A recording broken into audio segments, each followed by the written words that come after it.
Alright, so if anyone saw my Snapchats this morning, you know that I was super excited about something.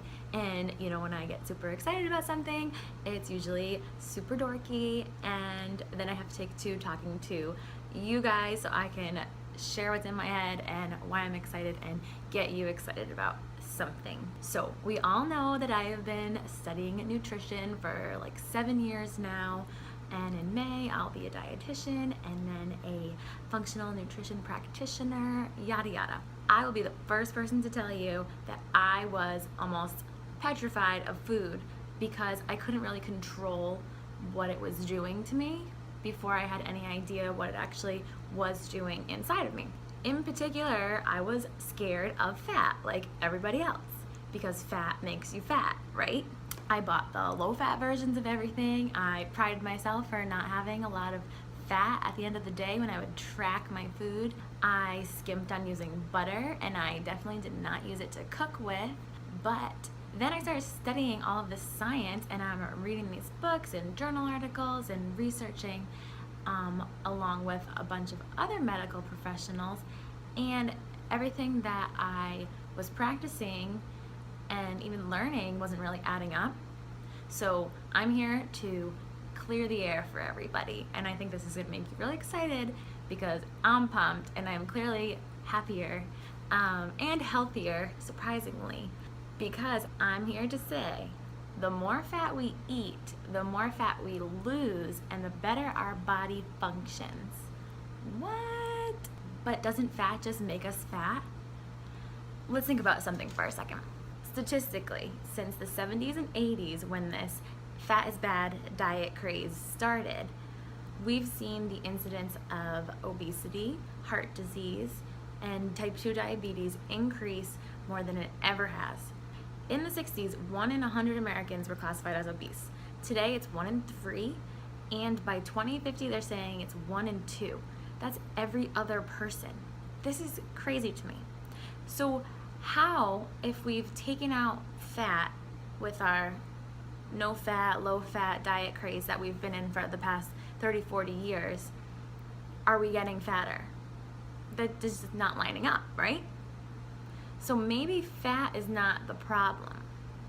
First of all, if we're taking fat out of our diet, that means we have to replace it with the other 2 macronutrients, which are protein and carbs, because you just can't take it out of something. It's not going to be the same product, and it's not going to be a full diet if it was something you would take out of your diet.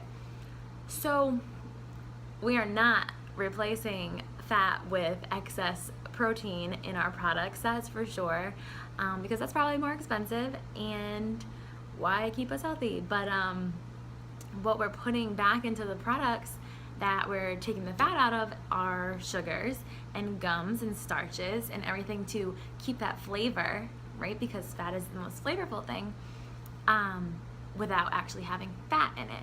So this is why we're getting fat. I told you guys in my previous video that carbs trigger that fat storage hormone. So it's not fat that's making us fat. The fat on our bodies is definitely leading us more towards disease and making us sick. But we don't eat fat and get fat. Does that make sense? So unfortunately, in my world of research and new science is coming out as we're getting smarter and technology is getting better, it takes like 17 years for anything to reach a textbook. So even the books that I'm studying out of aren't necessarily saying the right things. We're still preaching low fat, no fat, but I think we're maybe like 5 years away from this really becoming mainstream. And I know that you're hearing about it maybe from some health professionals all over the internet, but it's kind of a confusing topic right now, but it's coming because the 2015 US dietary guidelines have completely taken out any mention of lowering cholesterol or getting it out of products. That's because cholesterol is not the culprit here. So egg yolks are in. Let's just put that out there once and for all. Data is showing not only weight loss, but a reduction in blood sugar and blood pressure when eating fat. Go figure. Eating nuts every day is lowering the risk of type 2 diabetes. Consuming a liter of olive oil and nuts daily is also showing a decreased risk of heart attacks and even death. And you know that LDL that we're all scared of, the bad cholesterol? Eating saturated fat is raising the good LDL and even raising your HDL, which we do know as the good cholesterol. Saturated fat. Weren't we petrified of this stuff? It's reducing inflammation, improving brain function, and mood. Hello, can't you tell? All I can say is that I am full all the time.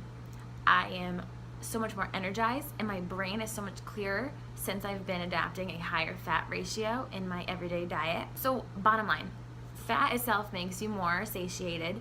It keeps you full longer, it tastes better, and it goes right to work on your body's processes regarding appetite and fat storage and fat usage.